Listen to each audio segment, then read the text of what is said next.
गांव के एकदम किनारे पर अंधेरी परछाइयों में घिरा हुआ एक पुराना हवेली खड़ा था।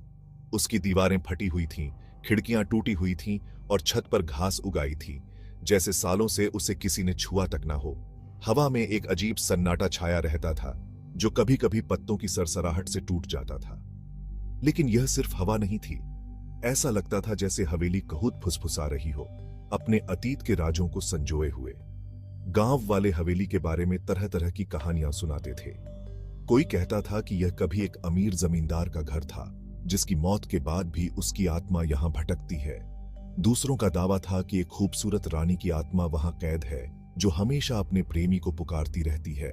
हर कहानी डर और रहस्य से सराबोर थी, जो बच्चों को तो रोमांचित करती थी, लेकिन बड़ों को उस हवेली से दूर ही रखती थी। हर शाम जैसे ही सूरज डूबता और आसमान नारंगी और बैंगनी रंगों से भर जाता, हवेली और भी भयानक लगती। उसकी परछाइयां लंबी होती जाती, मानो किसी अनदेखी शक्ति द्वारा खींची जा रही हो। और रात में जब गांव सोता था, हवेली से अजीब अजीब आवाजें आती, चीखें, धमाके और फुसफुसाहट। अंधेरे में हवेली के पास जाने की हिम्मत किसी की नहीं होती थी। लेकिन फिर एक दिन कुछ ऐसा हुआ जिसने इस भयानक सन्नाटे को तोड़ दिया। गांव में कुछ नए बच्चे आए जो इन कहानियों से अनजान थे। उनके लिए हवेली एक चुनौती थी, एक रहस्य जो सुलझाने के लिए बुला रहा था। अरुण, जो सबसे बहादुर और जिज्ञासु था, ने अपने दोस्तों रीना, जो अपनी तेज बुद्धि के लिए जानी जाती थी, और छोटे लेकिन फुर्तीले मोहन को हवेली के रहस्यों का पता लगाने के लिए मना लिया। उन्होंने एक गुप्त योजना बनाई। एक अमावस्या की रात, जब चांद भी अपनी रोशनी डालने से कतरा रहा था, वे चुपके से अपने घरों से निकले और हवेली के सामने मिले। उनके दिल जोरों से धड़क रहे थे, लेकिन उनका उत्साह उनके डर पर हावी था। अरुण ने एक टूटी हुई खिड़की से अंदर झांका। अंदर अंधेरा था, केवल धूल के कण हवा में तैर रहे थे। रीना ने अपने बैग से एक टॉर्च निकाली और चारों ओर रोशनी फैला दी। दीवारों पर पुरानी तस्वीरें लटकी हुई थीं, धुंधली आकृतियां जो उन्हें घूरती हुई प्रतीत हो रही थीं। मोहन थोड़ा डरा हुआ था। उसने अरुण का हाथ पकड़ा और फुसफुसाया, क्या हम वापस नहीं जा सकते? मुझे कुछ बुरा होने का एहसास हो रहा है। लेकिन अरुण पीछे हटने वालों में से नहीं था। डरो मत मोहन, हम साथ हैं। और वैसे भी, क्या तुम नहीं जानना चाहते कि इस हवेली के अंदर क्या छुपा है? उसकी आवाज में एक अजीब सी कशिश थी, जिससे मोहन का डर कम हो गया। रीना ने सहमति जताई, हाँ मोहन, अगर अब डर गए तो हम कभी सच्चाई का पता नहीं लगा पाएंगे। इतना कहकर उन्होंने हवेली में प्रवेश करने का फैसला किया। हवेली के अंदर माहौल दबाव डालने वाला था। नमी और पुरानी लकड़ी की गंध से हवा भरी हुई थी। फर्श पर धूल की एक मोटी परत जमी हुई थी, जो उनके कदमों की गूंज को प्रतिध्वनित कर रही थी। दीवारों पर लगे दाग, टूटे हुए झूमर और मकड़ी के जालों से भरे फर्नीचर सभी हवेली के भुला दिए गए अतीत की कहानी कह रहे थे। एक कमरे में उन्हें एक पुरानी डायरी मिली। उसके पन्ने पीले और खराब हो चुके थे, लेकिन स्याही अभी भी दिखाई दे रही थी। रीना ने सावधानी से डायरी खोली और पढ़ना शुरू किया। यह हवेली के आखिरी निवासी एक युवा कलाकार की थी। हर पन्ने पर उसके प्यार, निराशा और एक अदृश्य शक्ति के डर को दर्शाया गया था। एक जगह लिखा था, मेरी कला में एक अद्भुत ऊर्जा ने प्रवेश किया है। ऐसा लगता है जैसे कोई अदृश्य शक्ति मेरा हाथ थामे हुए है। दूसरी जगह लिखा था, आज रात मैंने उसे देखा, खिड़की के बाहर पेड़ों के पीछे एक परछाई मेरा नाम पुकार रही है। आखिरी पन्ने पर बस इतना लिखा था, ये मुझे अपने साथ ले जा रही है। रीना ने डायरी बंद कर दी। उसके हाथ कांप रहे थे।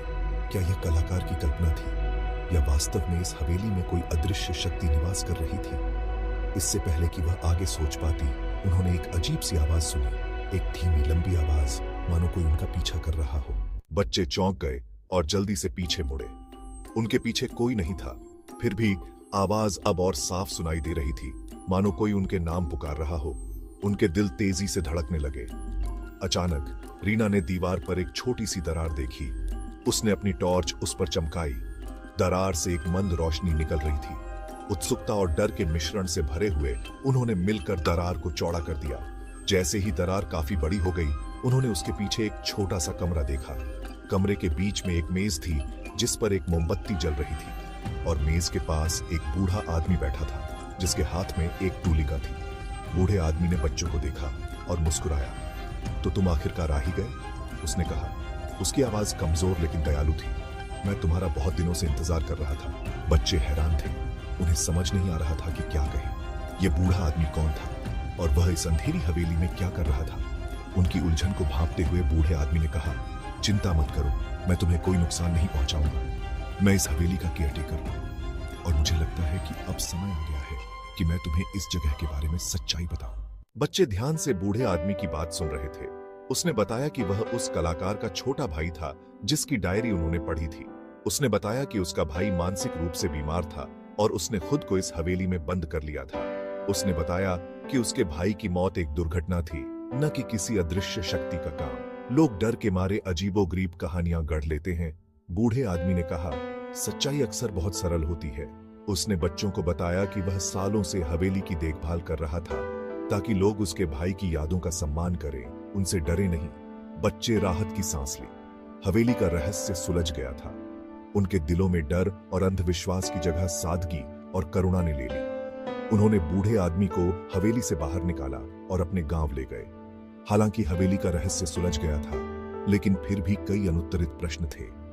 क्या वास्तव में कलाकार के काम में कोई अजीब ऊर्जा थी, या यह सिर्फ उसकी बीमारी का असर था? क्या वास्तव में कोई अदृश्य शक्ति थी जो उसे अपने साथ ले गई थी? ये सवाल अभी भी उनके मन में कौंध रहे थे। लेकिन एक बात साफ थी, साहस और जिज्ञासा हमें अंधेरे से उजाले की ओर ले जा सकती है, और कभी-कभी सबसे बड़ा खजाना सच्चाई ही होती है।